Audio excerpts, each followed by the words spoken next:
আখিরাত, কবরের ফিকির, আখিরাতের ফিকির, মৃত্যুর ফিকির। আমি আর তুমি ভাই, জোয়ান ছেলেরা, বাবা মনে রেখো, আব্বা তুমি আমি যদি সবাই মিলে এটা বুঝে নিতাম যে খাইয়া পইরা দুনিয়া সমান সমান, পেড়ে ভাতে দুনিয়া, এরপরে আর কিছু নাই। মৃত্যু মানে শেষ, মৃত্যু মানে হারিয়ে যাওয়া, মৃত্যু মানে নিশ্চিহ্ন হয়ে যাওয়া। না রে ভাব, আল্লাহ তাআলা বলছেন বান্দা মৃত্যু মানে নিশ্চিহ্ন না, মৃত্যু মানে আমি আল্লাহর কাছে ফিরে আসা, মৃত্যু মানে আমার কাছে আসা, আমার কাছে। কুল ইয়াতাওয়াফাকুম মালাকুল মাউত আল্লাযী ওয়াক্কিলা বিকুম সুম্মা ইলা রাব্বিকুম তুরজাউন। আল্লাহ কোরআনে বলেন, হে নবী আপনি বলে দেন তোমাদের সকলকে আমি আল্লাহর পক্ষ থেকে নির্ধারিত ফেরেশতা মালাকুল মউত আজরাইল তোমাদের মৃত্যু ঘটাবেন এবং অতঃপর তোমরা সকলেই ইলা রাব্বিকুম তুরজাউন, তোমাদের রবের কাছে ফিরবে। মৃত্যু মানে হারিয়ে যাওয়া না, মৃত্যু মানে আল্লাহর কাছে ফিরে যাওয়া। কুরআনুল কারীমের মধ্যে আছে, আল্লাহ বলেন ফাকাশাফনা আনকা গিতাআকা ফাবাসারুকাল ইয়াওমা হাদীদ। আল্লাহ বলেন মৃত্যু মানে তোমার চোখে, তোমরা মনে করেছো মৃত্যু মানে এই লোকটা চোখ বন্ধ করে ফেলছে আর কিছু দেখে না। আল্লাহ বলে না বান্দা, দুনিয়ার এই অংশ থেকে আমি তার চোখ বন্ধ করছি। মৃত্যু মানে আমি তার চোখ আগের চাইতে পাওয়ারফুল করে দিয়ে কবর থেকে এবার এমন চোখ খুলে দিছি যে কবরের মাটির থেকেই সে জাহান্নাম পর্যন্ত দেখতে পারে। এই জন্য মৃত্যুর মাধ্যমে মানুষের চোখের দৃষ্টি কমে না, বাড়ে। ফাবাসারুকাল ইয়াওমা হাদীদ, আজ তোমার চোখের দৃষ্টি আল্লাহ বলছে মৃত্যুর পরে আরো তীক্ষ্ণ, আরো বেড়ে গেল, বেড়ে গেল। এখন তো আমি আধা কিলো দেখি না, কিন্তু মৃত্যুর পরে চোখ বন্ধ করার পরে দুনিয়া থেকে কবরে গেলেই মানুষ কবর থেকে এই চোখ দিয়েই জান্নাত কিংবা জাহান্নাম সরাসরি দেখবে। চোখের পাওয়ার বেড়ে যাবে, চোখের দৃষ্টি বেড়ে যাবে। এই জন্য মৃত্যু মানে হারিয়ে যাওয়া। এই একই কথা আল্লাহ তাআলা বারবার বলছেন, বারবার। আমরা হুজুররা, আমরা মোল্লা, আমরা মৌলবী, আমরা এই হুজুর, আমরা জীবন আপনাদেরকে আখিরাত, কবর, মৃত্যু, পরকাল এ কথা মনে করাই। কেন? অনেক মানুষ বিদ্রুপ করে হুজুরদের কাছে, আর কোনো কথা নাই, কেবল কবরের কথা কয়, কেবল আখিরাতের কথা কয়। হ ভাইয়া, আর কোনো কথা নাই। ডাক্তারের কাছে কেবল চিকিৎসার কথা, ইঞ্জিনিয়ারের কাছে কেবল বিল্ডিং প্ল্যানিং এর কথা, রাজমিস্ত্রির কাছে কেবল ইট বালু সিমেন্টের কথা, কাঠ মিস্ত্রির কাছে কেবল কাঠ, টিন, জলুই, ফেরেক এটারই কথা। যে যেই কাজ করে তাকে ওই কথা বললে ওইটাই মানায়, সে অন্য কথার পণ্ডিতি করলে এটা মানায় না। মোল্লা, মুন্সি, মৌলবী, আলেম, ওলামা, আমাদের জিম্মাদারি আল্লাহর বান্দাদেরকে আখিরাতের দিকে তৈরি করা, পরকালের জন্য তৈরি করা। আর খোদার কসম, এটাই সত্য যে আখিরাতের প্রস্তুতি, আখিরাতের চিন্তা এটাই শ্রেষ্ঠ প্রস্তুতি, এটাই সর্বশ্রেষ্ঠ চিন্তা। আপনি মরে গেলেও আপনি চিন্তা করেন না আপনার ফুট বাঁচবে। আমি মরে গেলে, অনেক মানুষ আছে না, আমি মরে গেলে আমার জি ফুটটি কেমনে জানি চলবো। আমনের বাপ মরাতে আপনি যেমনি চলছেন, এই আমনে মরার পরেও আমনের জি ফুট এমনি চলবে। আমনে কোনো টেনশন করেন না, আমনে এত মিথ্যা বলার দরকার নাই, আমনে এত সুদ, এত কিস্তি, এত বাটফারি, সিটারি জিফুতের লাগিয়া করছি না, না, লোভের কারণে করছেন, স্বার্থের কারণে করছেন। কোন সুদখোর মনে রাখবেন স্ত্রী সন্তানের প্রতি দরদি না। কোন কিস্তিখোর যারা কিস্তি নেয়, এই হারামখোর মূলত স্ত্রী সন্তানের মায়ায় না, লোভে লোভে লোভে। আপনাকে বলে নাই বেটা স্ত্রী সন্তানকে হারাম দ্বারা পালতে, হারাম দ্বারা তার সংসার করতে। আপনাকে আল্লাহ বলে নাই, নবী বলে নাই, রাষ্ট্র বলে নাই, মেম্বারে বলে নাই, চেয়ারম্যানে বলে নাই, এই পৃথিবীর কোনো পাগলেও বলে নাই। আমনের লোভ আপনারে সুদ খাওয়াইছে, আমনের লোভ আপনারে কিস্তি নেওয়াইছে। আপনি হারামখোর মিয়া। কোন হারামখোরের সন্তান মানুষ হয় না, আমি বলে গেলাম, লিখিত দিলাম, লিখিত। সুদখোরের সন্তান মানুষ হয় না। কিস্তিখোরের সন্তান মানুষ হয় না, ঘুষখোরের সন্তান মানুষ হয় না। যদি বলেন মানুষ হইছে, আমারে বলেন, আমি দেখতে যাব। আপনি কি দেখাইবেন? মানুষ হইছে মানে হেতন পয়সা ইনকাম করে, 1 লাখ টাকা বেতন পায়। 1 লাখ টাকা বেতন পাইলে হেতনে মানুষ কয়। আপনার এটা কে বলছে? কোথায় লিখছে? কোথায়? সে উপার্জনে না শিখছে মিয়া, সে পয়সা রোজগার করা না শিখছে আপনার সন্তান। টাকা উপার্জন করলে তো মানুষ হইছে বলে না। এই পৃথিবীর কোন অভিধানে, কোন ডিকশনারিতে কোথাও একথা লেখা নাই যে মানুষ কাকে বলে। যে উপার্জন করে টাকা, তাকে মানুষ বলে? তাকে বলে মানুষ মিয়া? কোথায় লিখছে এটা বলেন? পৃথিবীর কোথায় লিখছে এই কথা? ইনসান তো ভিন্ন কিছু, ইনসান তো ভিন্ন কিছু। উপার্জন, নিজের খাবারের চাহিদা পূরণের জন্য প্রয়োজনীয় জিনিস সংগ্রহ, এটা তো পিঁপড়াও করে। একটা পিঁপড়াও তো এই পৃথিবীর সবচেয়ে বেশি শক্তিশালী, এই পৃথিবীর সবচেয়ে শক্তিশালী প্রাণী কি? পিঁপড়া। পিঁপড়াই পৃথিবীর সবচেয়ে শক্তিশালী প্রাণী, যে তার ওজনের চাইতেও ভারী জিনিস বহন করতে পারে। একটা হাতি সমপরিমাণ আরেকটা হাতি কাঁধে লইতে পারত না, বুঝেন না? কিন্তু একটা পিঁপড়া তার নিজের চাইতে ভারী জিনিস বহন করতে পারে। এজন্য পিঁপড়া সবচেয়ে শক্তিশালী প্রাণী। সে তার অবস্থানের চাইতে বেশি জিনিস নেয়। এই জন্য ভাইয়া, বাবা, আখেরাত ভুলবেন না। বাবাদেরকেও বলি, আমার সাফ কথা, একটা লোক, আমি তো চ্যালেঞ্জ করছি, কোন বাপ, একজন বাবা এখানে দাঁড়িয়ে বলেন যে আমি সুদে কিস্তিতে 12 লাখ টাকা লইয়া আমার ফুতেরে বিদেশ পাঠাইছি, হুজুর আল্লাহ জানে আখেরাতে আমারে মাফ করে, আল্লাহ জানে আমার কবর রাজাব মাফ করে দে, এই আশায় আপনি এমন খারাপ এনে দাঁড়াই বলেন। আপনি ছবি উঠাবেন, সবাই ছবি উঠাবেন। এবারে যে এবারটা সুদে টাকা লইছে, লইয়া কিস্তিতে টাকা নিয়া এবারটার ফুতেরে বিদেশ পাঠাইছে, আল্লাহ জানে উনারে এবারটারে জাহান্নাম থেকে মুক্তি দেয়, আখেরাতে জানে মাফ করে, এই আশায় আসেন। এখন আসেন, বলেন, একজন লোক বলেন, বুঝেন নাই কথা আমার? বলেন, আপনি সুদে টাকা নিছেন আখেরাতের আশায়? কথা বলেন না কেন? আপনি কিস্তিতে টাকা নিছেন আখেরাতের আশায়? জাহান্নাম থেকে বাঁচার আশায়? দুনিয়ার লোভে? আপনি এটা বুঝছেন আপনার ছেলেটা এখন আমি 12 লাখ টাকা দিলে এটা আমার একটা টাকা উপার্জনের মেশিন, আমি একটা মেশিন বইয়ে এলাম, এরপরে হেতে টাকা দিব। তা নাই তো বলেন, দুনিয়ার আশা ছাড়া, সম্পদের আশা ছাড়া বাড়ি করবেন, বিল্ডিং করবেন, জমি কিনবেন, সংসার চালাইবেন, বাজার সদাই খাইবেন, আপেল মালটা খাবেন, এই তো দুনিয়ায় হইল। তো আখেরাত? আখেরাত ভুলে গেলেন, বাবাও ভুলে গেলেন, সন্তানও ভুলে গেলেন। আপনার ছেলে উপার্জন একদিন কর্মে না গেলে আপনার মনে গুসা হয়, কিরে ফুতি কি শুরু করলি, কামে যাস না কা? কিন্তু আপনার ছেলে 365 দিনে, খোদার 1 বছরে একদিনও ফজরের নামাজ পড়ে না, একটা দিন পড়ে না, এত বড় জানোয়ার মুসলমানের ঘরে ঘুমায় কেমন?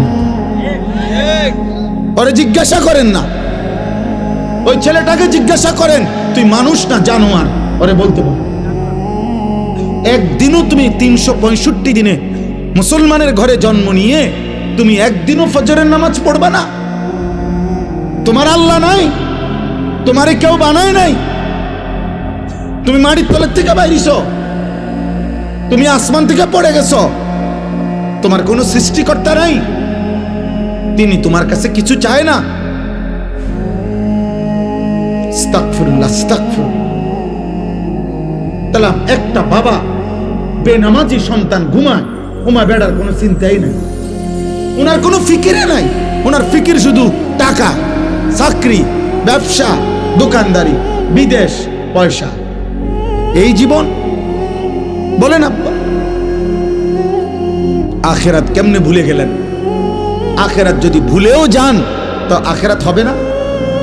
কথা বলেন না? বলো ছেলেরা, বাবা তোমরা বলো, তোমরা যারা আজকে মৃত্যু ভুলে গেছো, তোমাদের মৃত্যু হবে না? তোমরা যারা নামাজ পড়ো না, তোমরা তো মৃত্যু ভুলে গেছো। তোমাদের যাদের চরিত্র অপবিত্র, নারী দেখে, উলঙ্গ ছবি দেখলে, নারী দেখলে, জিনা ব্যভিচারের দৃশ্য দেখলে, হারাম নারী দেখলে বীর্যপাত হয় শরীরের মধ্যে, আর এই শরীর তখন নাপাক হয়। নাপাক জিনা করিলে, ব্যভিচার করিলে, নারীর সাথে হারাম সম্পর্ক করিলে, মদ পান করিলে, ব্যভিচার করিলে শরীর নাপাক হয়, অপবিত্র হয়, অপবিত্র। আল্লাহ রসুল সাল্লাল্লাহু আলাইহি সাল্লাম বলছেন, যে ব্যক্তি মদ পান করে, যে জিনা ব্যভিচার করে, খোদার কসম নবী বলছে আল্লাহ তার অন্তর থেকে ঈমান খুলে ফেলে, মানুষ যেমন তার দেহ থেকে জামা খুলে ফেলে।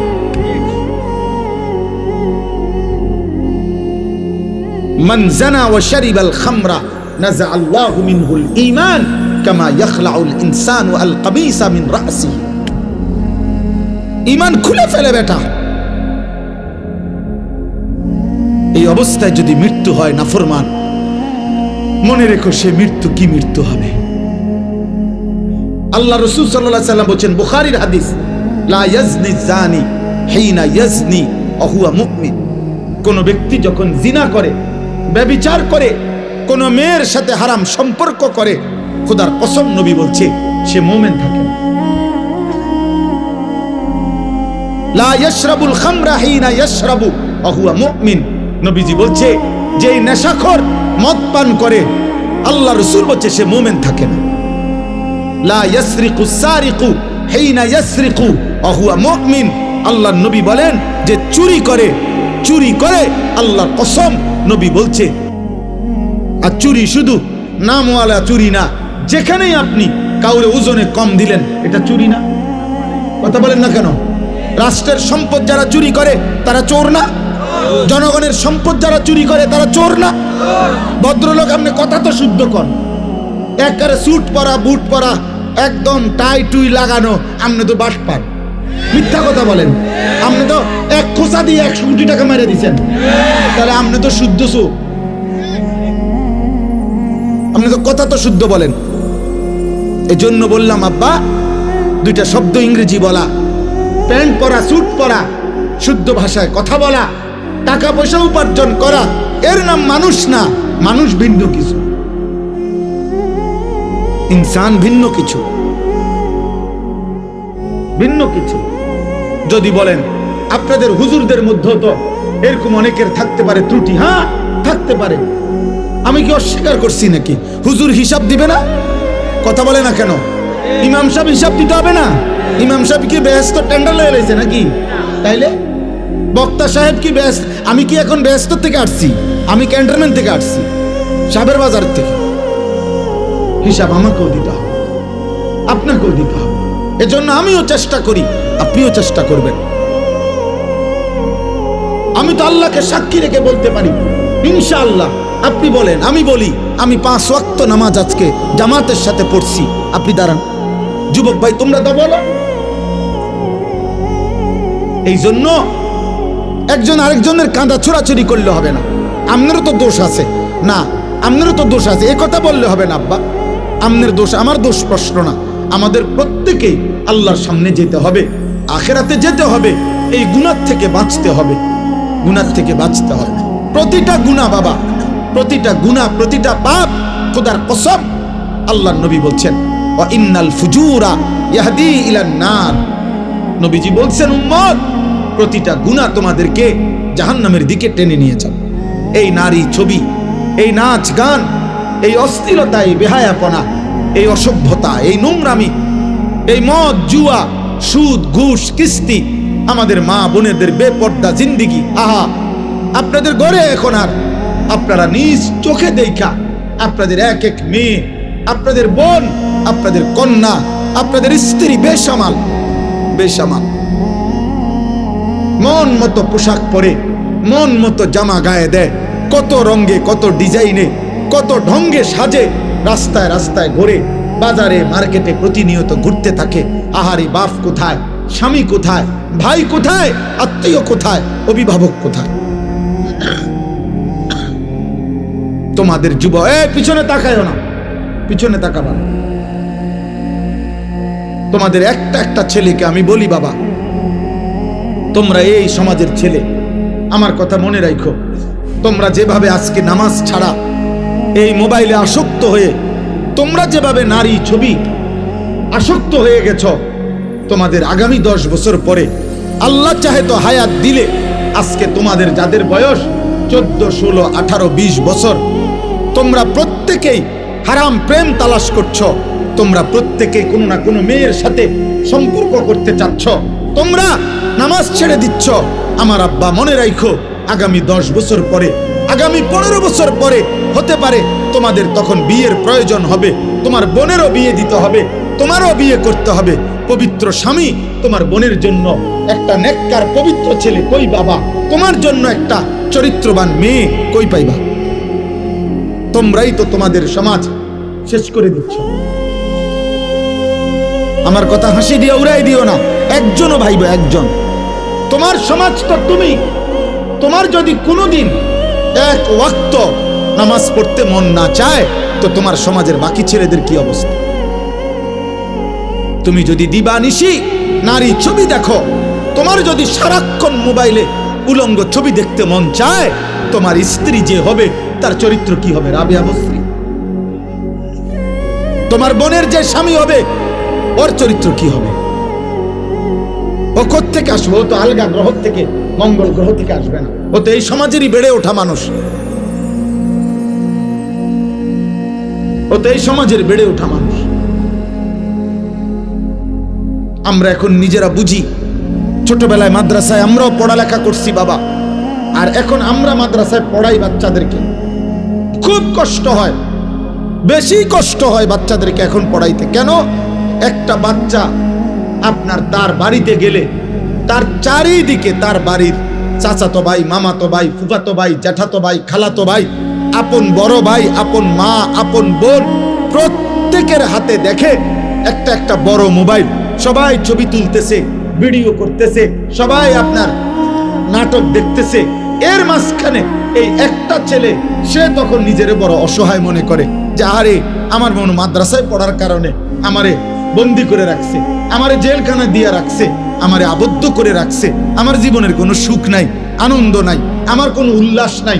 এই কারণে প্রতিনিয়ত আমরা মাদ্রাসা চালাই বাবা, প্রতিনিয়ত বাচ্চাদেরকে অভিভাবক আইসা কাঁদে যে হুজুর কোনোভাবে মাদ্রাসায় পড়াইতে পারতেছি না, রাখতে পারতেছি না, কেবল ছুটে যায় বাচ্চা, কেবল ছুটে যায়। কারণ চারিদিকের গুনার এই আয়োজন দেখে তার নিয়ন্ত্রণ করা একা কষ্ট হয়।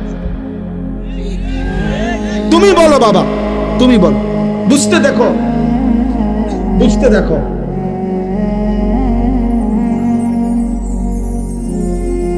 বুঝতে শেখো বাবা, এই সমাজ নিরাপদ হবে না।